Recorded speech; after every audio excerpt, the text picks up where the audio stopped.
हाँ देखिए तो और देखिए अब देखेंगे स्टेप में ना थोड़ा थोड़ा अंतर आएगा, तीनों के स्टेप मतलब कि बहुत सेम, बहुत हद तक क्या सेम है। तो लास्ट आपका डिजाइन है, डिजाइन स्टेप ऑफ लिंटल।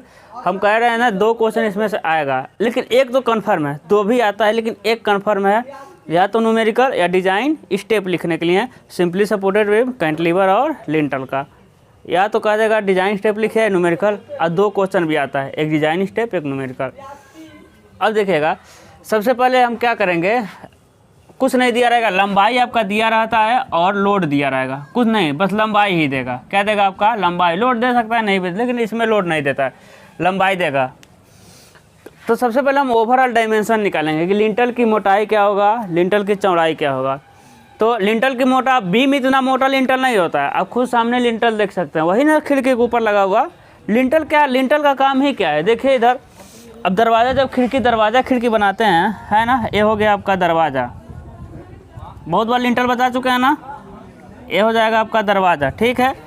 अब दरवाज़ा के ऊपर यदि हम ईंट का चिनाई कर दें तो क्या होगा भाई, दरवाजे के ऊपर ईंट का चिनाई हो नहीं पाएगा, वो गिर जाएगा। तो इसको दीवार पे थोड़ा चढ़ा करके और क्या डाल देते हैं हम, कंक्रीट डाल देते हैं, आरसीसी का बीम डाल देते हैं, तो इसे क्या कहते हैं हम, लिंटल। यही क्या हो गया आपका लिंटल। तो भाई एक इसका काम क्या है, लिंटल का काम है कि इसके ऊपर जो लोड आएगा उसी को, उसके ऊपर जो लोड था वो इस पर ना ट्रांसफ़र करके किधर ट्रांसफ़र कर दे, दीवारों पे, किनारे के, नहीं दरवाज़ा खिड़की के किनारों पे क्या कर दे, वो ट्रांसफ़र कर दे। यही काम है लिंटल का।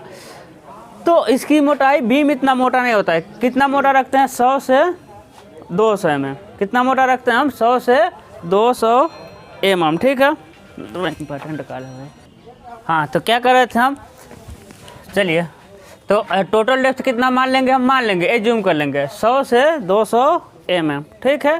तो 150 mm लेकर चलिएगा।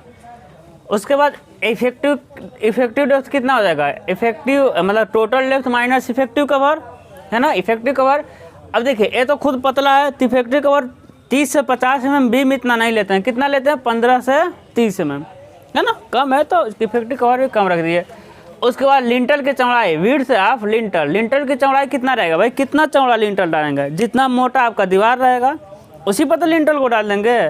तो लिंटल की चौड़ाई कितनी रहेगी, थिकनेस ऑफ वाल, जितना मोटा वाल रहेगा वाल का मोटाई देगा, जितना मोटा दीवार रहेगा उतना ही मोटा क्या डाल देंगे हम, लिंटल, मतलब उतना चौड़ा, सॉरी, जितना मोटा दीवार रहेगा उतना ही चौड़ा क्या डाल देंगे हम, लिंटल, उसी दीवार पे डाल दिया जाता है। तो पहला स्टेप हो गया। दूसरा क्या है, इफेक्टिव लेंथ। तो effective length simply supported beam की तरह दिख रहा है, तो effective length simply supported beam की तरह। List of the following is taken, clear length plus effective depth. Effective depth ऊपर निकाले हुए हैं, उसके बाद clear length plus width of support. भाई सपोर्ट कितना, मतलब कि सपोर्ट की चौड़ाई है कितना ले लेते हैं हम, 230 mm। आगे चलते हैं, अब लोड निकालना है। अब देखिए इस पे किसका लोड आएगा भाई, लिंटल का स्वयं का भार होगा। तो लिंटल का भार क्या है, लिंटल की लंबाई, लिंटल की चौड़ाई, लिंटल की गहराई हो जाएगा। उसके बाद डेंसिटी ऑफ आरसीसी हो जाएगा ना, क्योंकि भाई एआरसीसी का बना हुआ है। अब देखिए, अब हम देखेंगे मेन जो कॉन्सेप्ट इसमें ये समझना है। अब इसके ऊपर दीवार का भार आएगा, इस पर यूडियल लोड नहीं लगता, इस पर ऊपर एक तो लिंटल का भार होगा, इसके ऊपर किसका भार आएगा, एक दीवार का। अब हम दीवार का भार देखेंगे कि दीवार का भार हो सकता है ट्रेंगल हो सकता है दीवार का भार रेक्टेंगल आ जाए, आ सकता है कि नहीं आ सकता है, वो ट्रेंगल भी आ सकता है, रेक्टेंगल भी आ सकता है। तो सबसे पहले हम देखेंगे कि एंगल कितने का बन रहा है, अंदर कितने का एंगल बन रहा है। तो जनरली कितने का एंगल बनेगा, 45 अंश का। यदि कुछ नहीं कहता है तो कितने का एंगल हम बनाएंगे, 45 अंश। यदि वो कहता है कि फर्स्ट क्लास ब्रिक वर्क से चिनाई किया गया है तभी कितने का एंगल बनेगा, 45 अंश। या तो 45 अंश कह दे, या 9 कहे, कुछ भी न कहे, या फिर वो फर्स्ट क्लास ब्रिक वर्क कह दे, तो मान लेंगे कितने का एंगल बन रहा है, 45 अंश का। जनरली यही बनता है। यदि वो सेकेंड क्लास ब्रिक वर्क से चिनाई कर दे तब हम एंगल कितना बनाएंगे, 60 अंश। तो हम कभी सेकेंड क्लास ब्रिक वर्क का यूज़ नहीं करते, है कि नहीं, लेकिन ऑप्शन में हम लोग रख देते हैं, कभी कभी दे देता है। यदि वो कह देगा कि सेकेंड क्लास ब्रिक वर्क से चिनाई हुआ है तो एंगल कितना बनेगा, ये 60 अंश। समझ रहे हैं, या तो 60 कह दे। अब देखिएगा, फिर निकालेंगे ए स्मॉल एच की, मतलब जो ट्रेंगल या रेक्टेंगल बन रहा है उसकी ऊंचाई कितना है भाई, कितने ऊंचाई तक के लोड को इधर ट्रांसफ़र कर रहा है। कहने का मतलब कितने ऊंचाई तक लोड को इस पे लग रहा है, कितने ऊंचाई तक का लोड इस पे लग रहा है डायरेक्टली, समझ रहे हैं भाई, इतना ऊंचाई तक तो इस पे लगेगा, बाकी का लोड इधर ट्रांसफ़र होगा, तो वो कितना ऊंचाई होगा, स्मॉल एच, कितना ऊंचाई होता है आपका स्मॉल एच। तो स्मॉल एच कैसे निकालेंगे, 1045 अंश क्या हो जाएगा, ये हो जाएगा स्मॉल एच अपान में L/2 होता है ना, लंब अपान में क्या होता है आपका आधार होता है, 10 थीटा हो जाएगा। तो कितना हो जाएगा भाई, जितने ऊंचाई तक का लोड लगेगा तो स्मॉल एच और L/2, लेकिन यही तो एच निकालना है कितने ऊंचाई तक का लग रहा है, तो L/2 1045, 60 अंश का भी ऐसे निकाल देंगे, होगा कि नहीं, 60 अंश देता है तो 60 अंश का भी निकाल देंगे कि भाई इतने ऊंचाई तक का लोड लिंटल पे लगेगा, और उसके बाद का लोड कहाँ ट्रांसफ़र हो जा रहा है आपका दीवारों पे, समझ रहे हैं। तो अब उतने लोड का हमको निकालना पड़ेगा, तभी हम देखेंगे कंडीशन। यदि कैपिटल एच क्या होता है, कैपिटल एच होता है कि भाई कितने ऊंचा तक, क्योंकि लिंटल के ऊपर छत तक दीवार ही दीवार रहता है कि नहीं है, छत तक क्या रहता है दीवार, तो जहाँ तक एकदम ऊपर तक रहेगा उसे क्या कर देंगे हम लोग कैपिटल एच। लिंटल के ऊपर की पूरी ऊंचाई को क्या कहते हैं कैपिटल एच, जहाँ तक रहेगा, और लिंटल के ऊपर जहाँ तक का लोड लिंटल पे लग रहा है उसे क्या कहते हैं स्मॉल एच, जहाँ तक का लोड लिंटल पे लगेगा उसे कहेंगे स्मॉल एच, और लिंटल के ऊपर पूरी ऊंचाई छत तक की ऊंचाई को क्या कहते हैं कैपिटल एच। तो यदि कैपिटल एच ग्रेटर देन है या बराबर है 1.25 एच के, तो हम मान लेंगे कौन सा लोड लगेगा ट्रायंगल लोड, यही मेरे लिए बेस्ट होता है। और यदि स्मॉल एच कम है 1.25 एच से, तो क्या मान लेंगे हम रेक्टेंगल लोड लग रहा है। रेक्टेंगल लोड कैसे लगेगा, ऐसा लगेगा, इसको हम गंदा कर रहे हैं, कैसा लग जाएगा ऐसा लगेगा, सही है कि नहीं है रेक्टेंगल लोड। अब बताइए आपके लिए क्या फ़ायदा रहेगा, आप चाहेंगे ट्रायंगल लोड लगे कि रेक्टेंगल, ट्रायंगल, क्योंकि रेक्टेंगल में और ज़्यादा लोड लग रहा है कि नहीं, इतना लोड एक्स्ट्रा बढ़ जा रहा है, तो आप चाहेंगे रेक्टेंगल लोड लगे तो रेक्टेंगल ही लगाता है, डोंट वरी। हाँ ट्रायंगल चाहेंगे लगे ट्रायंगल ही लगाता है। अब देखिए अब ट्रायंगल लोड लग जाएगा, निकालेंगे ना भाई ट्रायंगल का कितना लोड लगेगा, तो ट्रायंगल का क्षेत्रफल क्या होता है 1/2 आधार गुणे ऊंचाई, 1/2 आधार गुणे ऊंचाई। अब देखिए ये सब कंडीशन आपको बता दिया गया है IS कोड द्वारा, इतना मान लिया जाएगा, ठीक है है ना। IS कोड बता दिया है कि कैपिटल एच इसके बड़ा रहेगा तो ट्रायंगल होगा, ए रहेगा तो रेक्टेंगल होगा, समझ रहे हैं।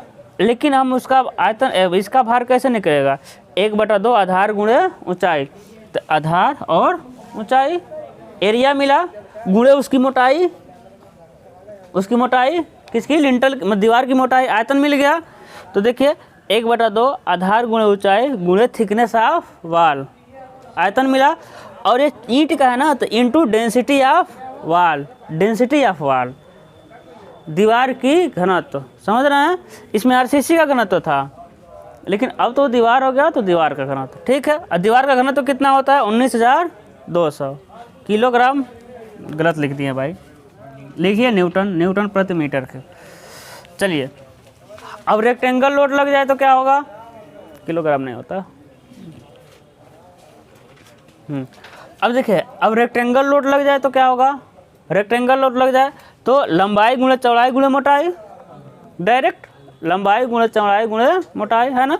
तो एक हो जाएगा लंबाई, एक होगा ऊंचाई, एक हो जाएगा दीवार की मोटाई गुणे दीवार का घनत्व, आ जाएगा कितना भार लग रहा है रेक्टेंगल या फिर ट्रायंगल, जो भी आ जाए। अभी तक समझ आया, तो फिर हो गया।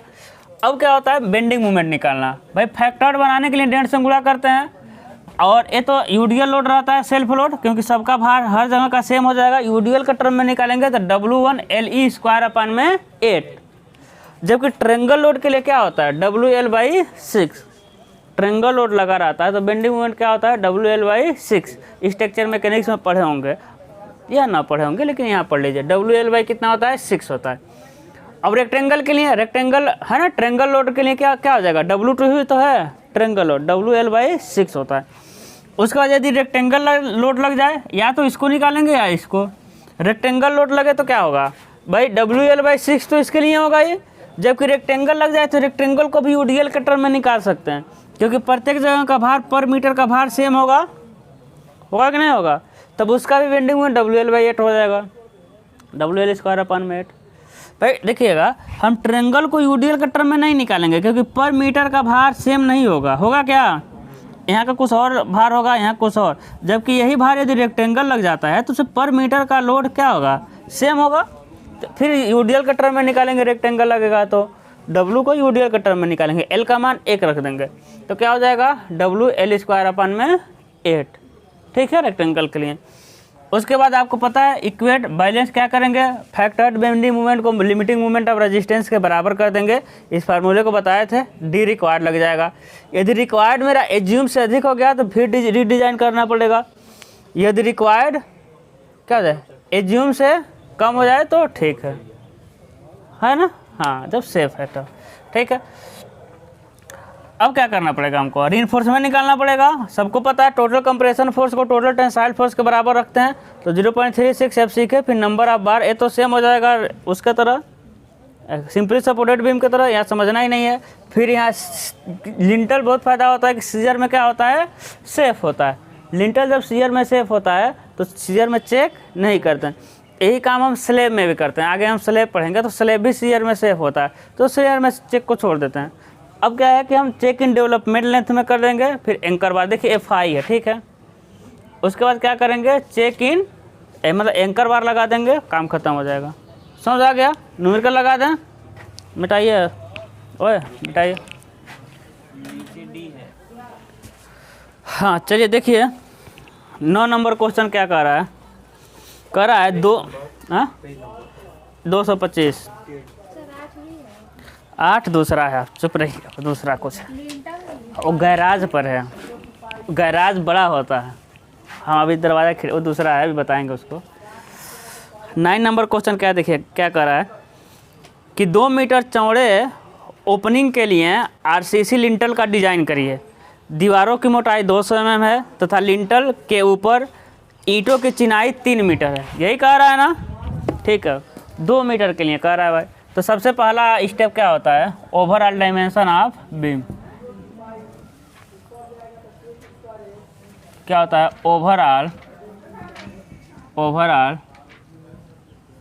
ओवरऑल डायमेंशन ऑफ लिंटल होता है। हम डायरेक्ट अब लिख नहीं रहे हैं, डायरेक्ट एज्यूम वगैरह नहीं लिख रहे हैं, डायरेक्ट ये लिख रहे हैं, हम क्या लिख रहे हैं, डी एज्यूम, ठीक है। मतलब टर्म नहीं लिख रहे हैं क्योंकि टाइम नहीं ना, अभी 3rd ईयर वाले आ जाएंगे, नहीं तो इसको लिखते एज्यूम टोटल डेप्थ, ऐसा लिखते नहीं लिख रहे हैं, ठीक है ना, टाइम नहीं है। अब कितना ले लें हम, 150, चंदन कर रहे थे 150 ले लिए। दूसरा क्या हो जाएगा आपका effective depth, assume effective depth, आपको स्टेटमेंट लिख के लिखना है, तो 150 माइनस 20 ले लें, 130 mm। इफेक्टिव कवर कितना लिए हैं, 20, 15 से 30 रखना, हम क्या ले लिए हैं, 20 ले लिए, कोई दिक्कत नहीं। अब तीसरा क्या होता है, बी एज्यूम नहीं, बी तो दिया हुआ है, कितना दिया है, 200 mm। दीवारों की मोटाई कितनी है, 200 mm है ना, अरे मेरे भाई 200 mm कितना है आपका, ओपनिंग की चौड़ाई है 2 मीटर। दूसरा क्या होता है आपका इफेक्टिव, और दूसरा क्या होता है आपका इफेक्टिव लेंथ, एल ई क्या होता है, एल प्लस डी, तो एल ई कितना हो जाएगा बताइए, एल का मान 2 है, डी का मान कितना है 0.13, यानी 2.13। उसके बाद एल ई कितना हो जाएगा, एल प्लस बी एस, यानी 2 है और 0.23 होता है, यानी 2.23 है कि नहीं भाई। 230 mm लेते हैं कि नहीं लेते हैं, बता दीजिए आप लोग, लिखवाए थे चौड़ाई 230 mm लेते हैं, तो वी टेक इफेक्टिव लेंथ कितना ले लेंगे, 2.13 मीटर। तीसरा क्या होता है मेरा लोड, तो लोड निकालेंगे सबसे पहले UDL load, sorry self load निकालेंगे, है कि नहीं, सेल्फ लोड निकालेंगे W1, तो क्या हो जाएगा, लंबाई चौड़ाई मोटाई डेंसिटी ऑफ RCC, तो लंबाई 1, चौड़ाई 0.2, गहराई 0.15 और डेंसिटी ऑफ RCC 25,000। W1 निकाल दीजिए, देखिए समझ आ रहा है कैसा आ रहा है, कितना आ रहा है भाई, 750 न्यूटन प्रति मीटर। अब हमको देखना पड़ेगा ट्रेंगल लोड आ रहा है कि रेक्टेंगल लोड आ रहा है, तो क्या दिया है 45 अंश 60 अंश 90 अंश, कुछ नहीं दिया, तो कितना मान लेंगे 45 अंश, है ना, हाँ बताओ, बताओ। हाँ देख लीजिए। ओए अब हमको देखना पड़ेगा कि रेक्टेंगल एक ट्रेंगल लोड है, तो इधर देखिए समझिए चंदन, एच इजकल टू क्या था अभी, L/2 10 45 एच था ना। एच निकालेंगे तभी तो कंपेयर कर पाएंगे, क्योंकि कैपिटल एच दिया हुआ है ना। तो देखिए स्मॉल एच इजकल टू क्या आ जाएगा, एल का मान कितना है 2.13/2 इंटू 10 45। बता दीजिए हमको एच कितना आ रहा है।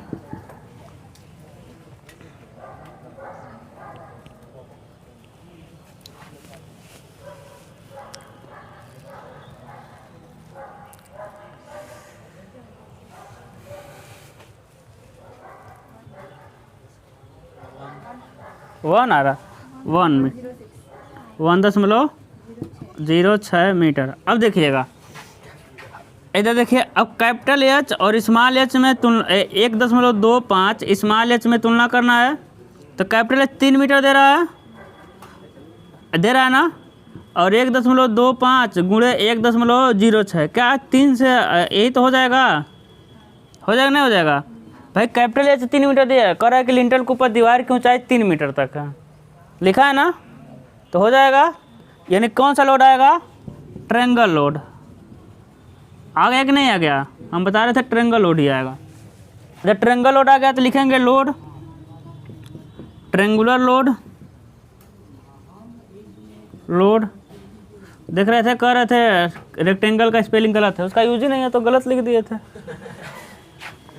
1/2 ऐसा नहीं है, नहीं आता है 1/2 आधार गुणे ऊंचाई गुणे डेंसिटी ऑफ ब्रिक मेसनरी। समझ रहे हैं, brick masonry, density of brick masonry. तो देखिएगा, ओए चुप रहिए, W2 क्या हो जाएगा 1/2 आधार मतलब L का मान कितना है 2.13, ऊंचाई 1.06 और 19,200 कितना आ रहा W2।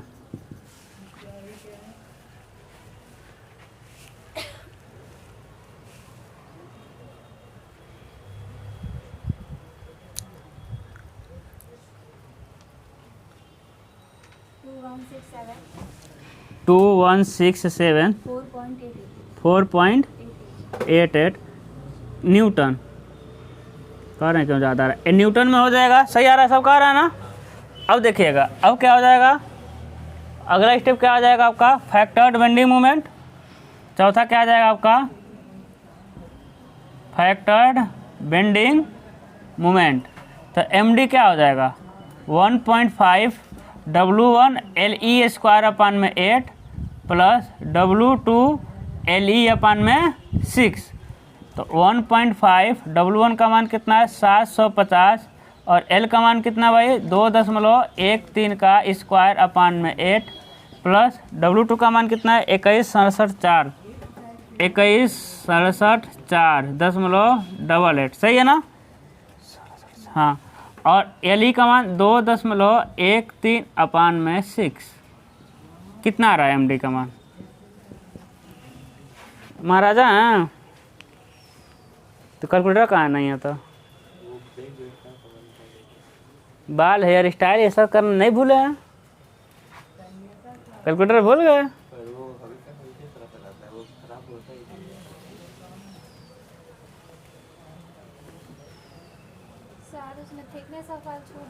छूटा क्या कुछ, किस में छूट गया इसमें। हाँ भाई देखिए, एक आधार गुणे ऊंचाई गुणे थिकनेस ऑफ वॉल T करिए, छूट जाता है लोग बताते हैं। थिकनेस ऑफ वॉल कितना है 0.2। हम कह रहे हैं, हम सोच नहीं रहे ज़्यादा आ रहा है कुछ लोड, कह रहे थे थोड़ा ज़्यादा आ रहा है लोड, और ज़्यादा कैसे आएगा 10.2 है तो।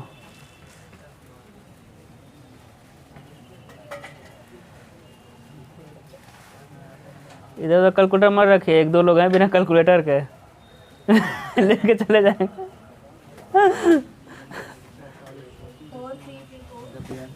433.97 4334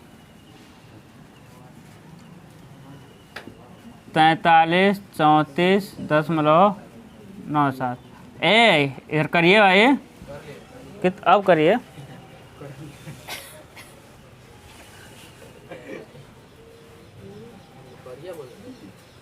हम्म, आपको काला बोला है?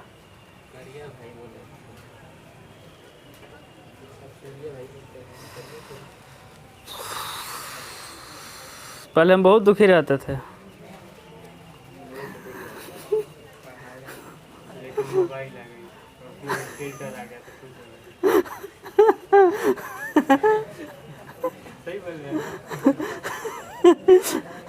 फिर वीडियो एडिट करना जान गए, फिल्टर लगाना।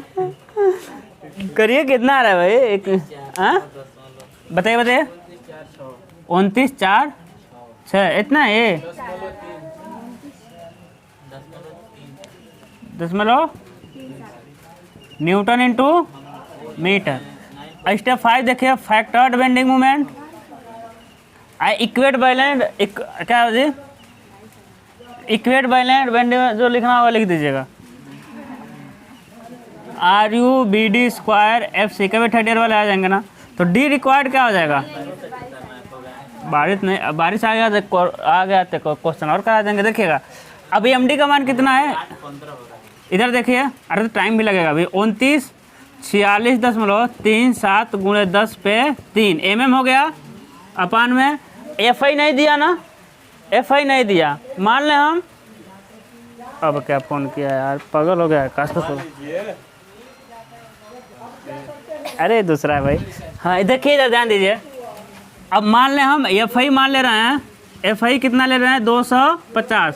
तो RU कितना हो जाएगा? 0.149 हो जाएगा ना। तो 0.149 हो जाएगा। B का मान दिया हुआ है 200। FC के मान ले रहे हैं, कितना ले रहे हैं? FC के 20 ले रहे हैं, तो 20 ले लीजिए। चलिए बताइए कितना आ रहा है डी रिक्वायर्ड। माने हैं, ठीक है ना। इसमें एक दो ही लाइन का क्वेश्चन ही है। हाँ हाँ ऐसा ही आता है।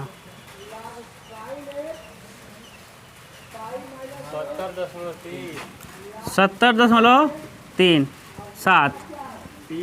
अरे छोड़ जाने। तो डी रिक्वायर्ड हम कितना ले लेंगे? डी रिक्वायर्ड ले लेंगे 75 mm। कितना ले लेंगे? 75 mm। यानी हम कह सकते हैं डी रिक्वायर्ड जो है, डी एज्यूम से क्या नहीं, कम से नहीं लेंगे, कम नहीं ले लेंगे ना। कम लेंगे तो कमज़ोर हो जाएगा, कमज़ोर हो जाएगा। हाँ कम लेंगे तो कमज़ोर हो जाएगा। हाँ 69 अगर ले सकते हैं सब, सही है भाई। जो आप डिज़ाइन कर रहे थे, अब कितना माने हैं कि आपका लिंटल की मोटाई कितनी है? 130 mm। और आपका मतलब ये आपकी लिंटल की मोटाई 75 mm रहेगा तो ले लेगा लोड। आप तो 130 लिए हैं, सेफ है। आगे बढ़े, कितना निकालना है? स्टेप नंबर 6 क्या हो जाएगा? रीइंफोर्समेंट। रीइंफोर्समेंट क्या हो जाएगा? AST रिक्वायर्ड 0.36 FC के XU मैक्स B अपान में 0.87 FY। तो 0.36 FC के का मान 20 है। B का मान कितना है जी? 200 अपान में 0.87 FY का मान माने है 250। अब देखिए XU मैक्स कितना होता है? XU मैक्स FI 250 के लिए 0.53 D होता है। तो बता दीजिए कितना आ रहा है? 0.53 × D का मान कितना है? AD लेंगे अब 75।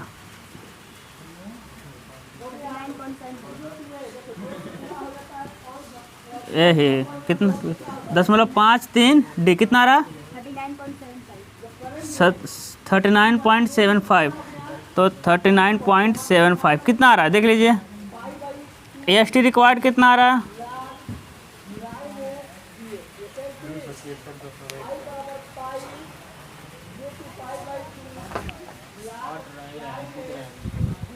अरे भाई जीने दीजिए हमको भी। कहाँ से आ गए बताओ भाई, कहाँ से? 200.17 mm स्क्वायर लिखेंगे। Using dia of main bar लिख लेंगे 12 mm। 12 से 50 mm चाहिए, कितना ले लिए? 12 mm। लिखेंगे एरिया ऑफ सिंगल बार 80 कितना हो जाएगा, पाई/4 12 का स्क्वायर कितना आ रहा है महाराजा। हाँ ऐसा करके बैठ रहे हैं, कोप लगा रहे हैं लोग, मास्टर चेल। हाँ 113.09। अब कहेंगे कि मतलब ज़्यादा नहीं ले सकते। अब देखिए ज़्यादा बड़ा डाया ले लेंगे ना तो आ जाएगा एक छड़, इसलिए 2-3 छड़ लाना ज़रूरी है ना, इसलिए 12 हम ले लिए। अब लिखेंगे number of bar, number of बार क्या हो जाएगा, ST रिक्वायर्ड अपान में 80। ST रिक्वायर्ड कितना था भाई, 263.17 अपान में 80 का मान कितना है, 113.09। कितना छड़ आ रहा है, 2.33। तो कितना छड़ ले लेंगे, NOB नंबर ऑफ बार कितना लेंगे, 3 नंबर। अब चेक कर देंगे, नहीं, area of actual reinforcement, area of actual reinforcement 80 गुणे नंबर ऑफ बार हो जाएगा। 80 का मान कितना है भाई, 113.09 और नंबर ऑफ बार कितना है 3, कितना आ रहा है 339.27 mm²। अब स्टेप 7वां क्या है, चेक इन रेनफोर्समेंट कर दें, check in minimum reinforcement AT0 क्या होता है, 0.85 BD अपान में FY। 0.85 B का मान है 200, D का मान कितना है 75 अपान में FY का मान कितना है 250। कितना रहा, AT0 कम है AST एक्चुअल से, AST एक्चुअल है, यानी क्या है आपका सेफ है। कितना है भाई बताइए, 5 आएगा, 51 पॉइंट, बस सही है ना। 51 से कम नहीं होना चाहिए, मेरा 339 है, सही है। आगे बढ़ें, अगला स्टेप क्या होता है, 8वां क्या है, चेक इन शियर। तो क्या कहेंगे, लिंटल शियर में सेफ होता है, लिंटल शियर में क्या होता है, सेफ होता है। अब चेक इन डेवलपमेंट लेंथ करना है, चलिए वो करिए, फोटो खींचिए। नहीं भाई अभी बाकी, हाँ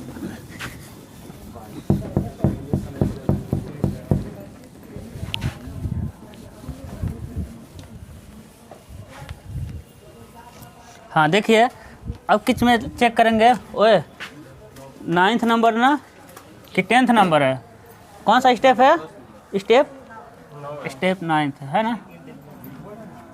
check in development length, check in development length क्या होता है, सबसे पहले LD क्या होता है भाई, LD is less than equal to 1.3 m1 VU अपान में L0। तो LD क्या होता है 0.87 FY फाई अपान में 4 टाउ PD। तो 0.87 FY का मान 250 है, फाई के टर्म में निकालते हैं 4 टाउ BD, देखिए स्टील टेबल से 1.2। बताइए कितना आ रहा है LD,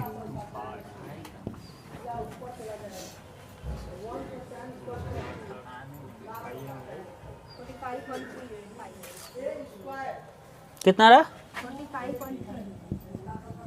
5 है ना। VU देखिए क्या हो जाएगा, VU 1.5 W1 L अपान में 2 प्लस W2 अपान में 2। एक बार फार्मूला में ले लीजिए। तो अब चेहरे की तरह अपने शर्ट भी पहन लिए,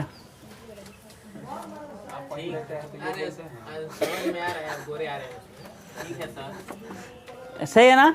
देखिए 1.5 W1 का मान कितना था 750 था, LE का मान 2.13 था क्या, हाँ 2 प्लस W2 बता दीजिए कितना था,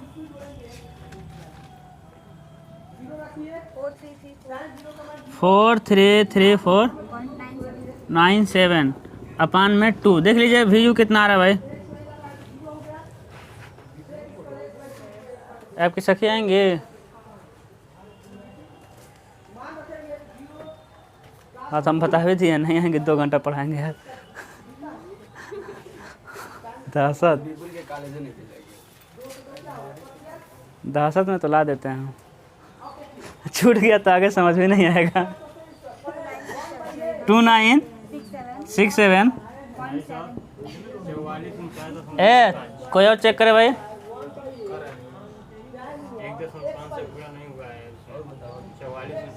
अरे कर दीजिए, कोई एक गलत हो सकता है, ऐसा नहीं है, जो करेगा वही ना गलत होगा।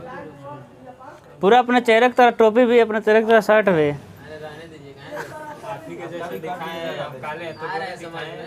आपका भी बेइज्जती कर दिया जाएगा और दुकानों का बात बता रहे। कितना रहा है? 444 9। अब चुप रहिए, न्यूटन हो जाएगा। अब देखिए M1 क्या हो जाएगा, M1 0.87 FY AST D minus 0.42 XU। तो 0.87 FY का मान 250। एक्चुअल AST कितना है?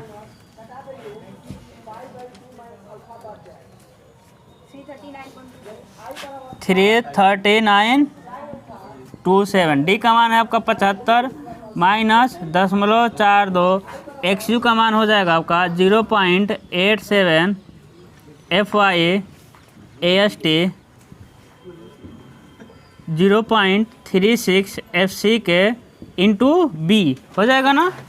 M1 क्या हो जाएगा 0.87, 200 हो जाएगा आपका 50, 339.27 हो जाएगा 75 माइनस 0.420 चुप रहिए 250 हो जाएगा आपका 339.27 अपान में 0.36 FC का 20, बी का मान है आपका 200।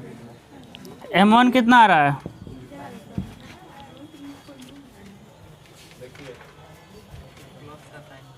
आपका दुकान है क्या?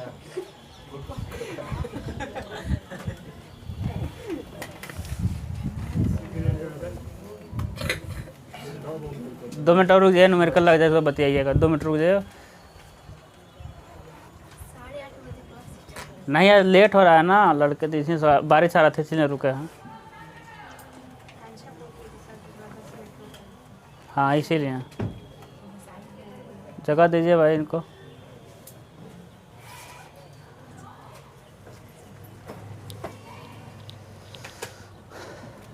बताइए 3946 17 4.6 न्यूटन इंटू mm सही है। अब देखिए एल नॉट क्या हो जाएगा, एल नॉट क्या हो जाएगा आपका 12 फाई और स्मॉल डी। तो 12 गुणे फाई क्या हो जाएगा भाई 12 यानी 144। स्मॉल डी कितना हो जाएगा आपका 75। तो वी टेक एल नॉट क्या हो जाएगा आपका 144 mm हो जाएगा ना। अब डाटा रख देते हैं, कुछ नहीं करना है आपका। 45.35 इसलिए देन इक्वल टू 1.3। M1 का मान कितना है 39 46 174.6 सही लिखे ना। अपान में VU कितना है 44 49.35 plus 144 45.35 is less than equal to कितना आ रहा है।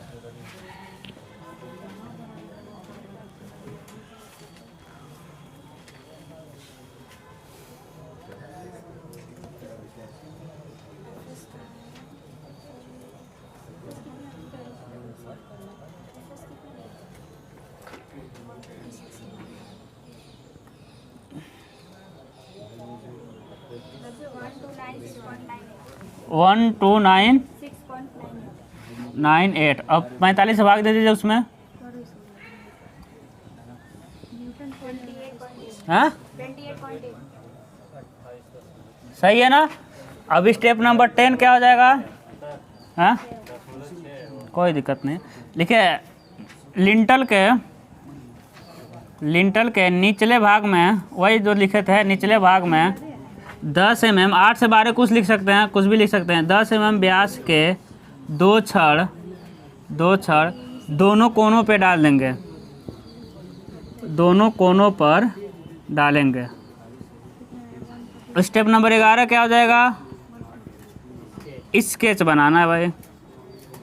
तो कुछ नहीं है, बहुत आसान है। ये हो जाएगा कितना? 130 mm। ठीक है,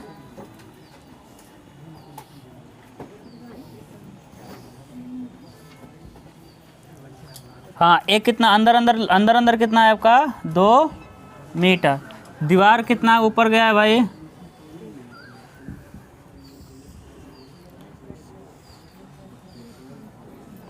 एक कितना है आपका? 3 मीटर है ना। एक कितना है आपका? 3 मीटर। एक कितना हो जाएगा आपका? 3 मीटर। ठीक है, ये पूरा वॉल बना दीजिएगा आप लोग। तो पूरा वॉल बना दीजिएगा। और देखिए यहाँ हम डालते हैं मेन बार। ओए, मेन बार डाल दिए। ऊपर क्या डाल दिए? एंकर बार। इधर क्या डाल दिए? वर्टिकल स्टीरअप्स। जो सेफ होता, कहीं लिखे नहीं है, लिख दीजिएगा। मेन बार 12 mm व्यास का 3 नंबर है ना। इसको लिख दीजिएगा एंकर बार। एंकर बार कितना mm? 10 mm व्यास के 10 mm डाया का 2 नंबर। इसको लेकर लिख चलिएगा, लिखिएगा vertical stirrups. 2 legs vertical stirrups 8 mm phi का 10 सेंटीमीटर सेंटर टू सेंटर। कुछ भी लिख सकते हैं, है ना। बना लीजिए। हाँ।